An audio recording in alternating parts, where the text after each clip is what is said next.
बना लगे प्रस्तुति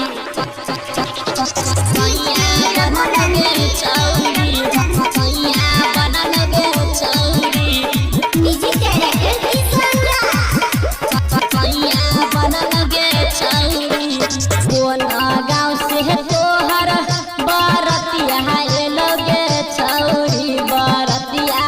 लोगे छौरी आ कहवन छहरा तोहर हे गए दुल्हा बना लगे छौरी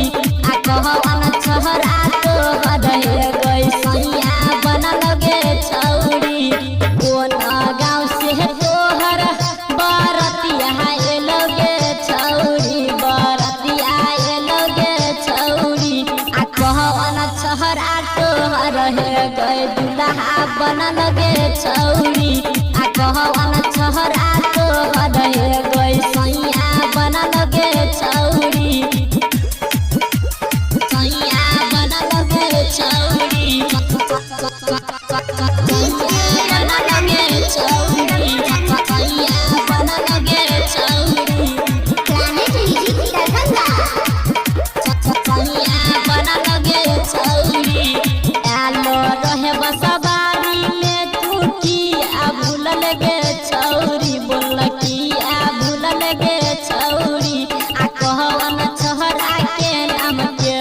मेहंदी चले गे छौरी आ कहवन छहरा तोहर हे गई दुल्हा बना लगे छौरी आ कहवन छहरा तोहर हे गई सैया बना लगे छौरी कौन बास के तोहर हे गई मरबा बना लगे छौरी बोल मरबा बना लगे छौरी आ कौन सहारी पहिर के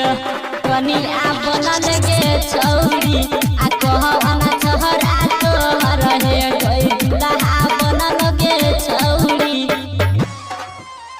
सैया बना लगे छौरी सैया बना लगे छौरी सैया बना लगे छौरी सैया बना लगे छौरी देखै छे लेहडी जे तो बोले ले रहियो गे छौरी चुमा ले रहियो गे छौरी आ देल न हमर फेंक देले गे छौरी आ कहवन छहरा तोहर गे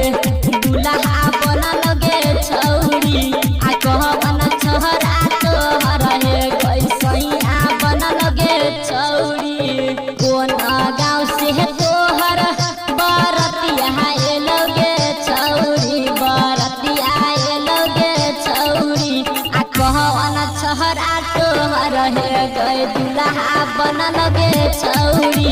आ कहवन छहरा तोहर हे गई सैया बना लगे छौरी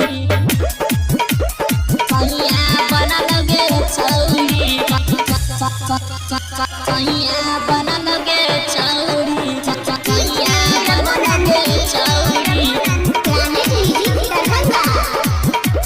सैया बना लगे छौरी अंकुश मनी सतोरा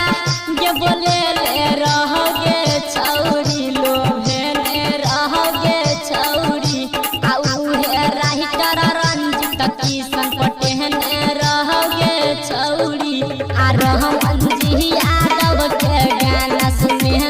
रहोगे छौरी रहम जी यादव के गाना सुने रहोगे छौरी कौन गाँव से तोहर बरतिया लोगे छौरी बरतिया